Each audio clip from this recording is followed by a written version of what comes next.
Programa Pet News. Patrocínio. Apoio.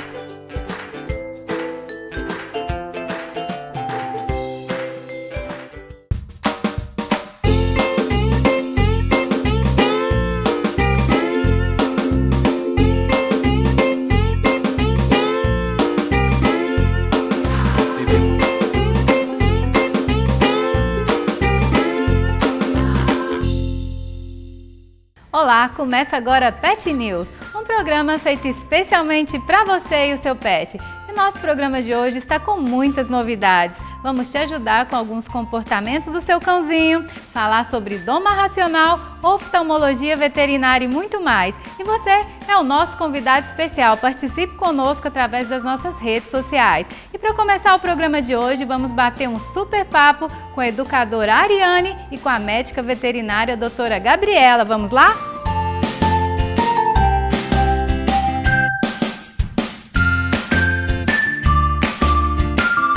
Estamos aqui com a educadora Ariane e com a doutora Gabriela. Tudo bem? Tudo bem, Daiane. Sejam muito bem-vindos ao nosso programa. Muito obrigada, Daiane. Bem-vinda aqui ao nosso espaço também. Eu que agradeço.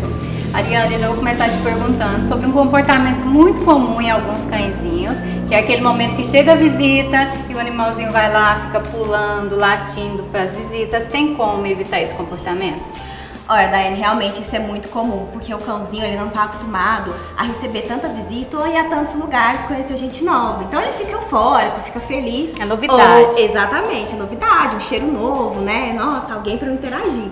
Alguns ficam com medo, que realmente não está exposto o suficiente a esse tipo de atividade aí com outras pessoas ou com outros cães. Então aí quando chega em casa, eles não sabem realmente como reagir, eles ficam mais amedrontados. E tem como o tutor ajudar nesse comportamento? Tem sim. Acaba que o próprio tutor recompensa esses comportamentos. O que acontece? O tutor que chega em casa e faz festa pro cão. O cão fica todo eufórico, pula, né? Brinca. Então ele já entende que tem que fazer isso com todo mundo. E aí acaba ali criando o comportamento. Todos os dias que você faz o mesmo comportamento, ele acaba aprendendo aquilo ali, pro resto da vida vai emitir aquele comportamento. Então o próprio tutor está ensinando errado. O próprio tutor está ensinando errado. O latido é uma manifestação dessa euforia. Então, nossa, eu tô tão feliz, o que eu faço? Au, au, au! Então, assim, é realmente a ansiedade que eles sentem, a felicidade que eles sentem. Muito legal. Agora já tem aqueles outros animaizinhos que são mais agressivos. A pessoa chega, eles ficam rosnando, tentam morder, principalmente pincher, eu falo. E tem um pincherzinho, às vezes, né? Tem umas raças.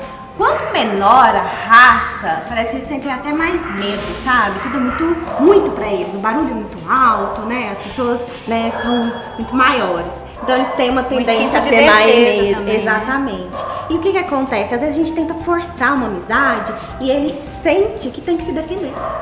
Então aí ele fala, nossa, deixa o que eu faço, vou avançar. Aí quando ele avança, a pessoa afasta, recua. Aí o que o cãozinho entende? Nossa, é isso que eu preciso fazer pra pessoa ir embora. Porque ele conseguiu o que ele queria, né? O afastamento da pessoa. E isso torna o cão cada vez mais agressivo. Então pra ele nascer agressivo, só se acontecer uma coisa assim. Isso é um comportamento do tutor. Isso vai vindo com o tempo. Sim. E um comportamento também muito comum, principalmente após a pandemia, nos cãezinhos hoje em dia, é a ansiedade por separação. Você pode falar um pouquinho sobre isso? Olha, com a vinda da pandemia, a gente precisou ficar em isolamento. Juntos, nossos cães também precisaram ficar em isolamento. Fora aqueles que foram adotados na pandemia, porque as pessoas se sentiram sozinhas. Então, além deles ficarem ali em isolamento, tem toda essa emoção que o tutor sentiu também de ficar isolado, que passa pro cãozinho. Eles sentiram? Sentiram também, eles sentem tudo. Eles são muito sensíveis, eles captam tudo. Então, a ansiedade de separação, que é um cãozinho que sofre, e de que maneira eles manifestam essa ansiedade de separação? Eles latem, eles fazem xixi errado, eles fazem xixi no sofá, na cama. Às vezes o animalzinho já fazia certo, começa a fazer errado. Começa a fazer errado. Aí você olha só o quê? O problema. Não, é porque ele tá fazendo errado, não. É porque ele tá sofrendo com a sua ausência. Né? E aí tem cãozinho que fica o tempo todo atrás do tutor. O tutor vai no banheiro, o cãozinho tá atrás. O tutor vai na cozinha e o tutor tá o quê? Sempre ali, carinho no banheiro, carinho na cozinha. Então a própria casa do cãozinho, ele já tá com ansiedade de separação. O tutor não consegue tomar um banho de porta fechada. Que o animalzinho já Exatamente. Imagina ficar horas longe, né? E aí, agora que todo mundo tá voltando a trabalhar, a rotina normal, o cãozinho tá ficando desesperado. Porque ele tá ficando sozinho o dia inteiro, Exatamente. algo que não acontecia Algo durante que não um tempo. acontecia. E a gente às vezes esquece que o cão, ele tem as suas necessidades. Ele precisa de alguma coisa para destruir, ele precisa de um brinquedo, ele precisa de atividade igual a gente. A gente tem celular, né? Tem vida social, tem televisão. O cãozinho precisa de coisas para cão. E aí a gente não proporciona isso, aí só fica um cãozinho num quadrado, numa casa vazia de coisas para ele, esperando ansiosamente a volta do tutor. E quando ele volta, também é outro sofrimento. Que a ansiedade tá lá em cima. Tá pior ainda. Tá pior. Doutora Gabriele, tem algum sintoma físico que o animalzinho pode demonstrar que o tutor consegue ver quando ele tá com essa ansiedade de separação? Tem sim. E cada vez mais eu tenho percebido na rotina clínica alguns sintomas que quando nós pesquisamos a fundo, a gente entra nesse fator emocional.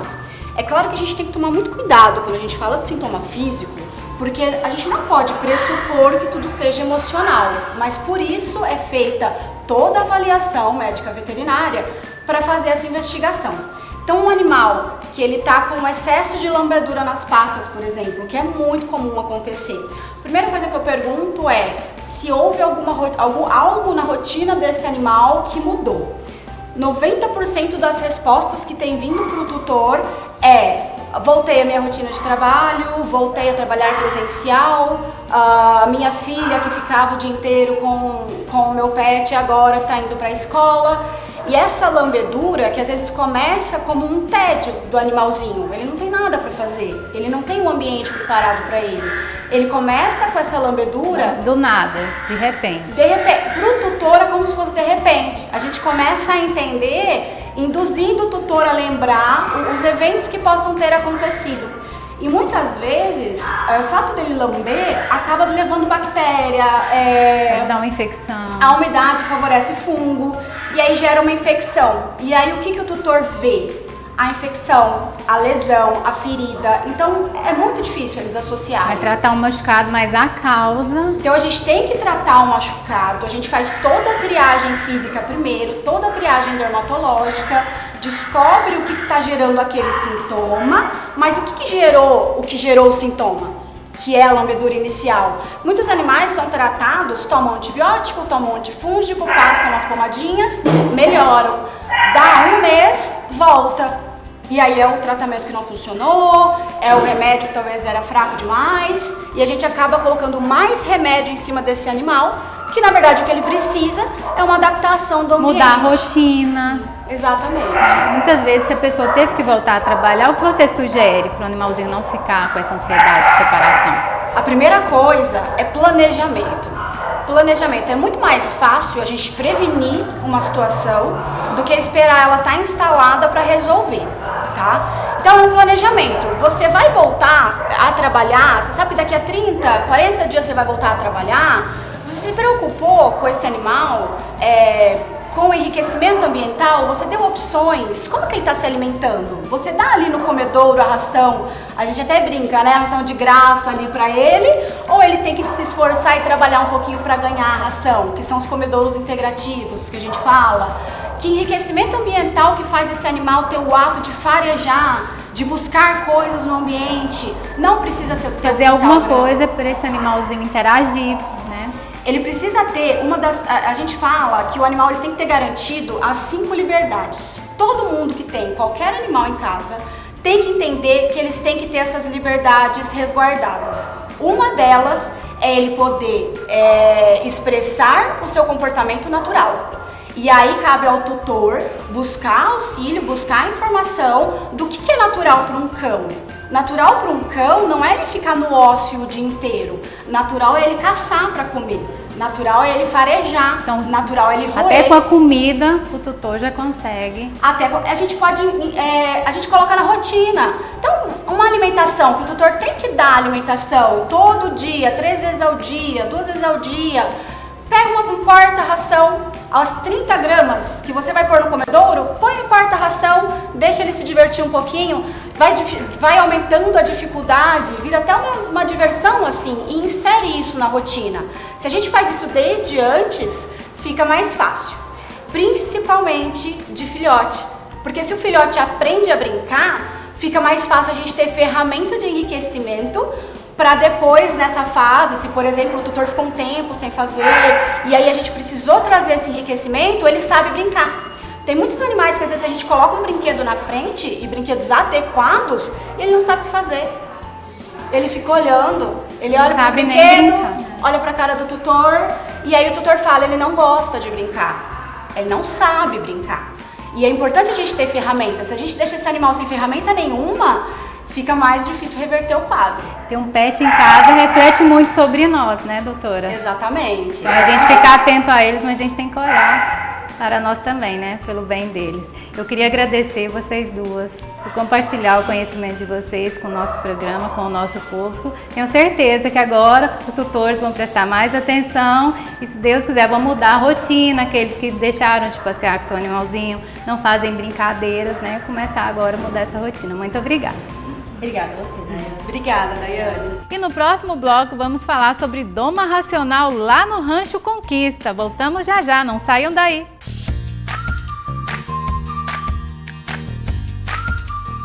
O nosso objetivo é acolher as pessoas, os seus pets, de maneira para proporcionar a eles uma experiência única.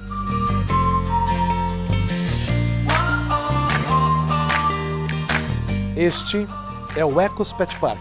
Sejam bem-vindos.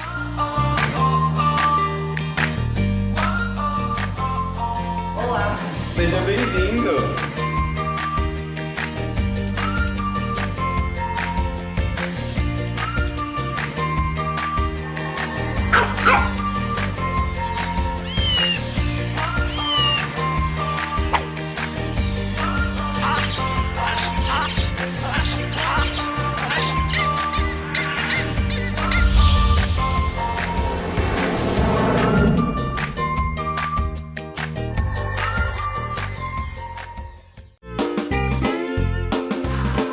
Já já voltamos com o programa Pet News.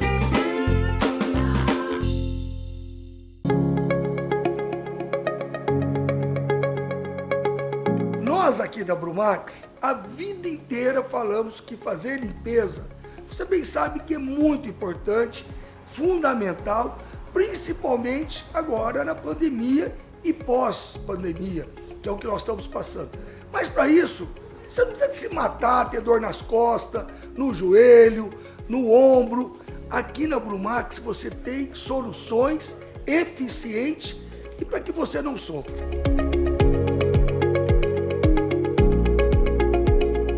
Vocês nunca me viram desse jeito, tão agasalhado. Ou seja, o frio chegou e vai permanecer. Fazer limpeza agora é muito mais difícil, concorda? Colocar a mão na água, ficar agachando, levantando. Aqui você tem acessórios. Você tem mop spray, mop espremedor, mop pó. Aqui você faz limpeza de verdade. Sem no final do dia tá com dor nas costas, na coluna, no ombro, no joelho. Quer fazer limpeza eficiente, sem sofrer e economizando de verdade? Só pode ser aqui na Brumax.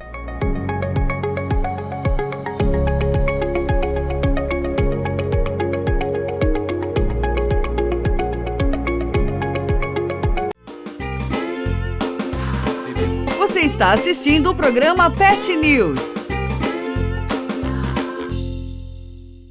Estamos de volta e agora vamos lá no Rancho Conquista falar um pouquinho com o Diego sobre doma racional. Bora lá?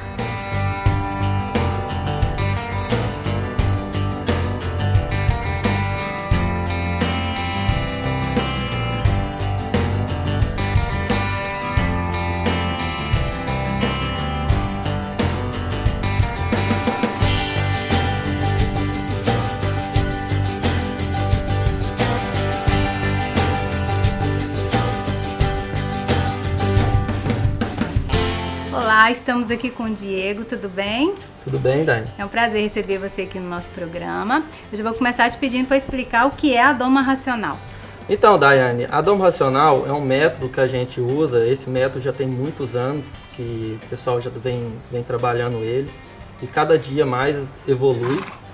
E E a gente trabalha com esse método na intenção de deixar cada vez mais o cavalo mais tranquilo e mais confiante com a gente, entendeu? Então assim, até mesmo quando a gente sai do redondel, onde que a gente faz a doma racional, a gente vai para a pista com o cavalo, ele já está muito mais tranquilo. E esse método não deixa, o cavalo ele não pula, o cavalo ele fica super confiante, entendeu? Então assim, esse método vale a pena fazer. E quais os benefícios da doma racional? Eu acho que o primeiro benefício da doma racional é você saber como que o cavalo funciona, entendeu? Se você saber como o cavalo funciona, vai ser tudo mais fácil para você e para ele, entendeu? E quando ele entender que você não quer o mal para ele, ele vai confiar em você o resto da vida. E quanto tempo leva para fazer essa doma racional? Então, tem duas diferenças aí. O pessoal acha que só porque montou o cavalo, acha que já está domado. Não. O cavalo ele tem todo um trabalho que você tem que fazer com ele, entendeu? Desde quando você cabresteia ele primeiro, entendeu?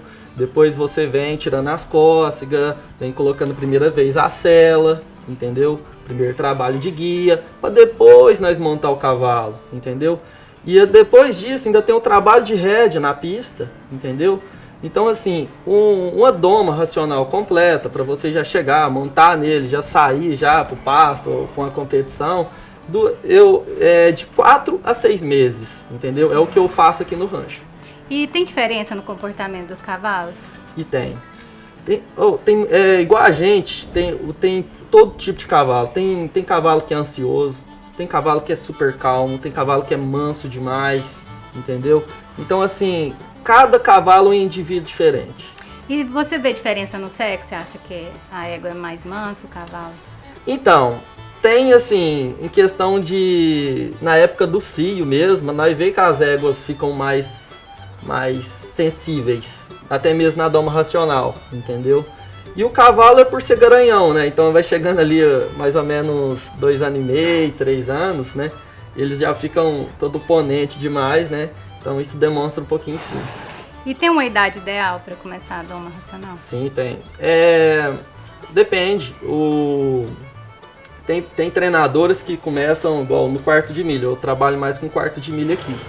Tem treinadores que começam a pôr no redondel, já dá a primeira rodada com 1 ano e 11 meses, 12 meses. Mas o ideal mesmo é 2 anos. E o ideal mesmo é você chamar um veterinário, olhar os tendões, ver se está tudo fechado, está tudo organizadinho para você começar a montar nele de verdade. E tem algum risco para o cavaleiro nessa doma racional? Então, é igual eu falei antes, seguinte, tudo depende o que você está fazendo e por que você está fazendo. Se você entende como que funciona a doma racional, tudo fica mais fácil. É igual qualquer outra coisa, se você vai aprender a dirigir um carro, entendeu? Você não sabe dirigir um carro, você vai chegar lá e você vai bater no primeiro muro, entendeu? Mas quando você entende como que funciona o carro, fica tudo mais fácil e você não tem medo. E é a mesma coisa o cavalo em si, entendeu? E existe um lugar ideal para fazer essa doma racional? Sim, claro.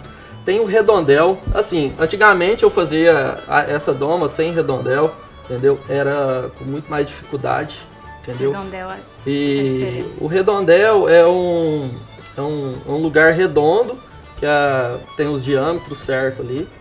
E a gente faz essa doma lá no intuito de colocar pressão e tirar pressão. Essa é a doma racional.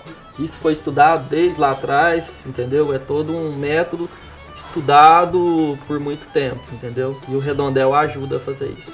E qualquer pessoa consegue domar o cavalo? E consegue, você acredita?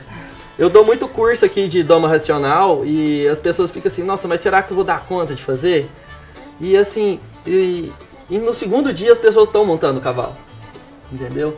Então assim, dá sim, qualquer pessoa dá conta de fazer a doma racional, desde que entenda o que está fazendo e tenha comprometimento no que está fazendo também. E o que vocês oferecem aqui no rancho? Então, hoje aqui no rancho nós trabalhamos com doma racional, nós trabalhamos com 3 tambores, e nós vamos correr prova também de 3 tambores. E rédea também, que eu acho que eu sou um dos únicos treinadores aqui na região que mexe com rédea. Então, assim, e essas 2 modalidades, que é rédea e 3 tambores, nós corremos muita prova com elas, entendeu? Até uma mesmo, nós temos um núcleo Triângulo Mineiro de rédea aqui, que nós que organizamos, entendeu? E nós corremos prova no Brasil inteiro. E qual dica você pode dar pro pessoal de casa que quer começar a montar um cavalo? Então, primeira coisa, procura um centro de treinamento de confiança, entendeu? Com um treinador que seja de confiança sua e que tenha referência, que é o mais principal. Porque, gente, você tem que pensar o seguinte, ali é um animal de 500 quilos, entendeu? Então, se você acha um centro de treinamento legal e um treinador legal, aí você começa a tentar achar um cavalo legal. Porque você já está tentando entrar no meio, perguntando para si mesmo o que eu vou fazer, entendeu? E se você já chegar no treinador, ele já vai falar para você o que você tem que comprar de verdade. Do que você chegar no leilão e falar, eu vou comprar esse cavalo. Já ir com orientação. Já ir com orientação. Isso aí que é o... E tem diferença, por exemplo, se for um cavalo para criança e um cavalo para adulto? Tem diferença sim. Isso aí é o mais que o pessoal costuma pecar na hora de comprar um cavalo, que talvez ache o cavalo só bonito, né? É o que mais acontece. E suponhamos que um cavalo novo e bonito, e a pessoa quer que ela seja para criança. Não vai dar certo. Tem um risco. Tem um risco. Um cavalo para uma criança tem que ser um cavalo mais velho, um cavalo mais calmo, um cavalo que já passou toda aquela fase de brincadeira, de potrinho. Porque um potrinho de 2 anos é um menino ainda, entendeu? Um de 4 anos é um adolescente e assim vai, entendeu? Então, assim, se você for atrás de um cavalo que já, com uma criança que é um potrinho, vai dar super errado. Ainda mais para uma pessoa que não sabe montar, entendeu? Então, assim, conversa com o treinador, entendeu? Primeira coisa, acha um centro de treinamento, conversa com o treinador. Antes de comprar o cavalo. Antes de comprar o cavalo. Acha o centro de treinamento certo, que serve para você, que fica fácil de você ir lá e voltar fácil. Acha o treinador para ele falar o que pode ser comprado para você. Aí você vai acertar sim. E vocês oferecem curso de doma racional aqui no rancho? Sim, Daiane, nós damos o curso aqui de doma racional. Eu prefiro que a pessoa tenha mais que 18 anos, entendeu? Pela segurança? Pela segurança porque é um animal, né? Assim, mesmo eu falando, é seguro você fazer o curso, mas é um animal. Até um cachorro, a gente não pode esperar muita coisa dele. Imagina um animal desse tamanho. Mas sempre a gente faz algumas coisas aqui para tudo ficar mais tranquilo possível e ser sossegado. Diego, queria te agradecer pela sua participação no nosso programa. É um prazer receber você aqui. Muito obrigada. Eu que agradeço, Daiane. Quando quiser, pode vir cá.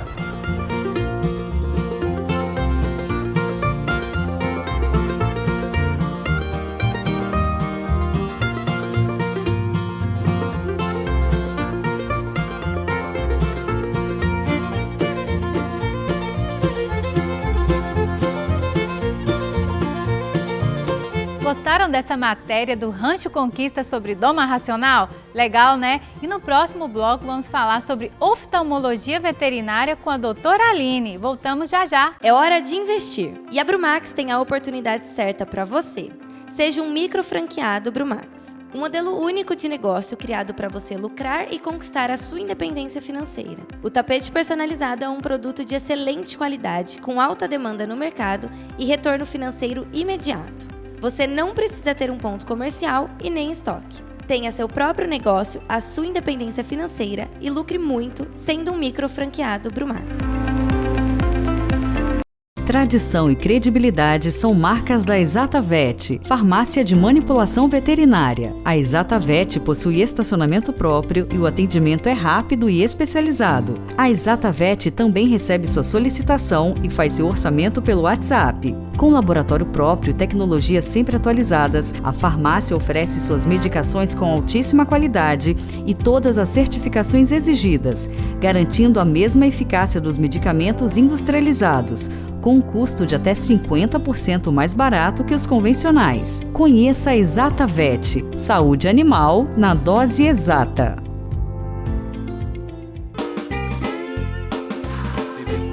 está assistindo o programa Pet News. Olá, agora vamos falar sobre oftalmologia veterinária, porque a saúde dos olhos dos nossos pets também é muito importante. E a nossa convidada super especial de hoje é a doutora Aline, que é médica veterinária oftalmologista.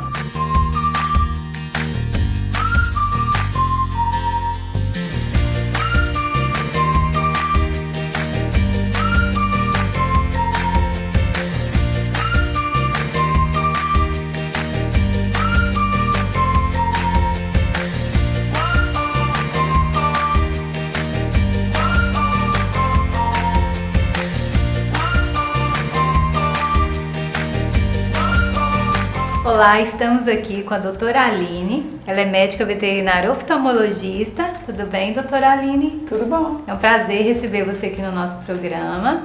Eu já vou começar te perguntando sobre a consulta com o oftalmologista. Ela deve ser uma consulta de rotina? Da mesma maneira que na medicina humana faz o teste do olhinho, ao adquirir um filhotinho, já deve procurar um oftalmologista.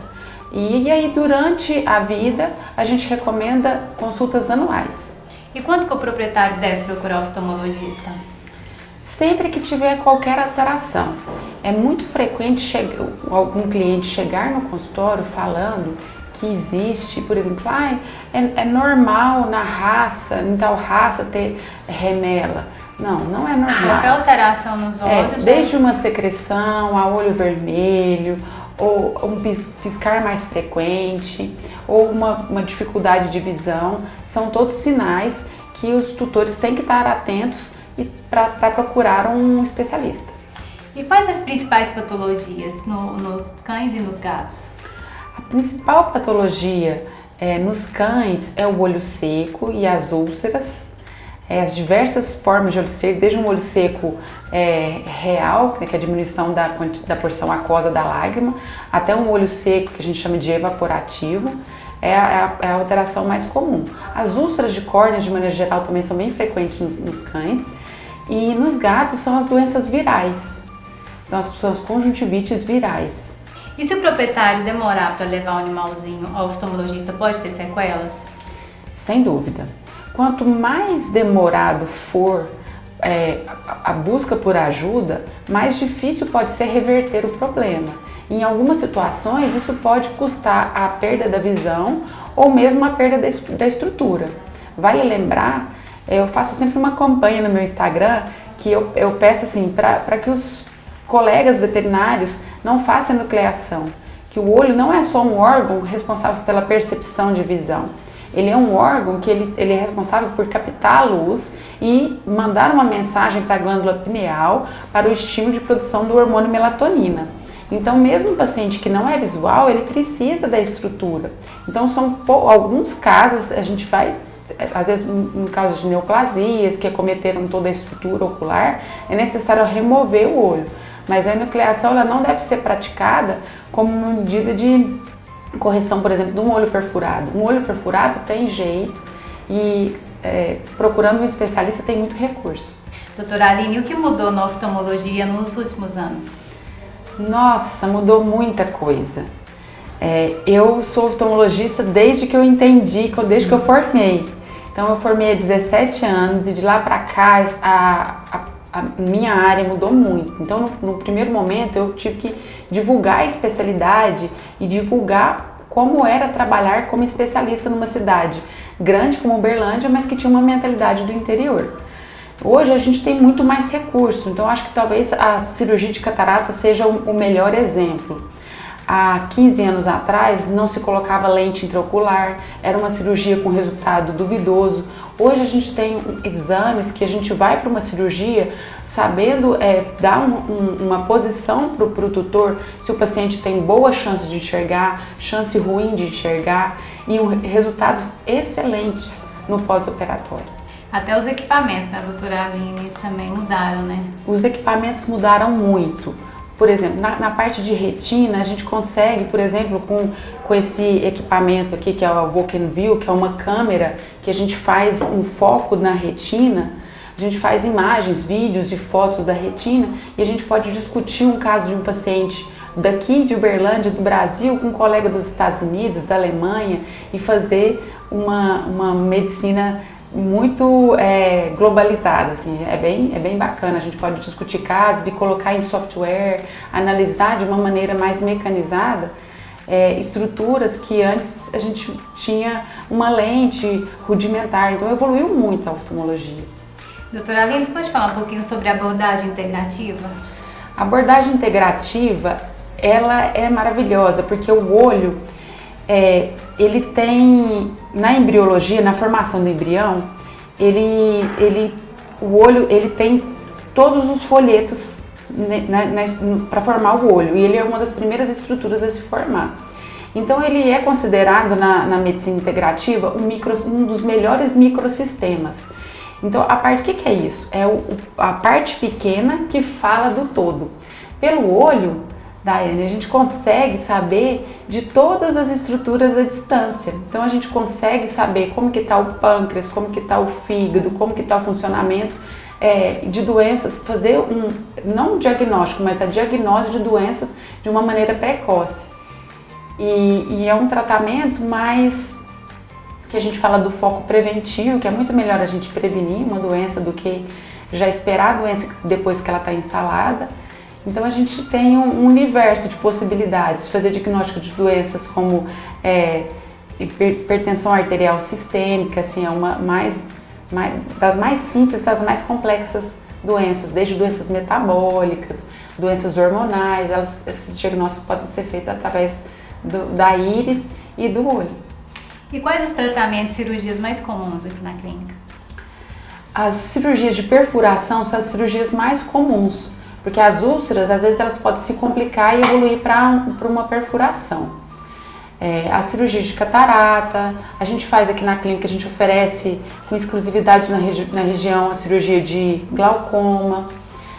A gente tem algumas alterações que a gente chama de alterações ciliares, que também são bem frequentes, nos cães principalmente. E a gente faz um tipo de tratamento aqui na clínica. Eu trouxe um equipamento dos Estados Unidos, que é um equipamento que a gente faz criocirurgia com óxido nitroso. Então a gente congela o pelo, remove o pelo, e a chance desse pelo voltar é muito menor.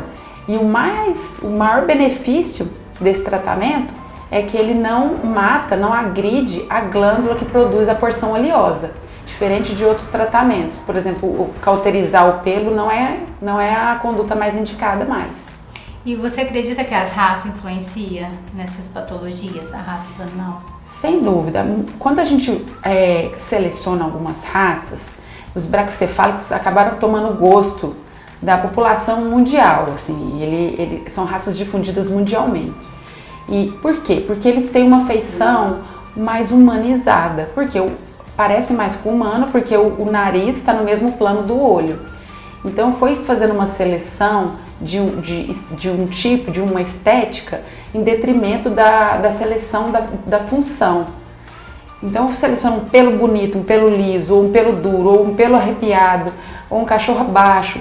Todas essas características, todo esse trabalho de seleção de tipo, se ele não for feito com muito critério, e muitas vezes não ele acaba prejudicando a seleção de função. E aí vem com isso alguns problemas, né? Então, por exemplo, um animal que não respira bem, para o organismo, para a máquina, pensando nos princípios da medicina integrativa, para a máquina funcionar bem, tem que ter combustível bom e tem que ter oxigênio suficiente. Um animal que não respira bem, ele não vai ter a máquina funcionando bem. Já é uma predisposição. Sim, e aí por isso que tem um movimento na Europa de algumas raças estão sendo banidas mesmo por esse pensamento. Doutora Aline, tem algumas raças também que tem a lágrima ácida, né? Que é um problema muito comum. A pessoa pode tentar tratar em casa sozinha essa lágrima ácida, ou ela tem que levar ao oftalmologista? A lágrima ácida, eu falo que é uma coisa que para começar pelo nome. A lágrima não é ácida, a lágrima é ligeiramente básica. Então, ela é uma patologia cheia de mitos. Então, muita gente tenta tratar, mas eu acredito que é uma questão muito mais complexa do que a gente imagina. Muitos dos pacientes estão passando por um processo inflamatório intestinal. E isso vai refletir na lágrima é um reflexo, né? Sim. Diferente dos humanos, os animais, eles têm a excreção de um pigmento que chama porfirina, e esse pigmento é excretado via lágrima e via saliva. Nos humanos, por exemplo, a gente excreta via urina e fezes. Então, a lágrima deles é rica desse pigmento. É esse pigmento que torna essa coloração marrom avermelhada. E esse pigmento vai estar em maior concentração naquele paciente que não tem um funcionamento do organismo muito bom. Né? Então, se ele é um mau respirador, ou se é um paciente que está tendo uma indigestão. Então, não é o tratamento mais eficiente para essas manchas de lágrima, é um tratamento sistêmico. E eu não gosto muito da abordagem de fazer antibiótico, de comprar um pozinho de antibiótico para colocar na ração, porque são tratamentos que vão mascarar a causa, mas que não vão tratar ela na origem. O que realmente está acontecendo. Justamente. Doutora Aline, eu queria te agradecer pela sua participação. Prazer ter você aqui conosco. Muito obrigada. Prazer é todo meu. E não esqueçam, toda semana temos um encontro marcado aqui, nesta emissora, no nosso programa Pet News. E vamos falar de muitas novidades dessa área tão linda que é a área pet e vamos trazer muitos convidados especiais. Espero por vocês. Até lá!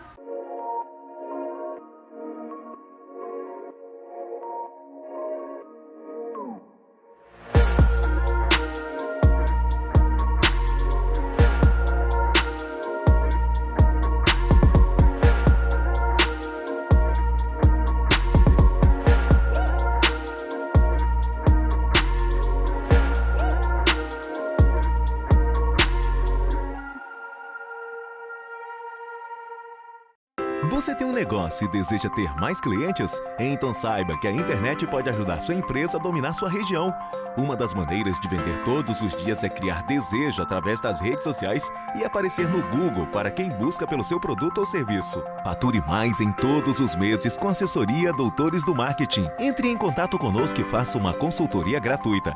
WhatsApp DDD 11 974 77 22 50. Programa Pet News. Patrocínio. Apoio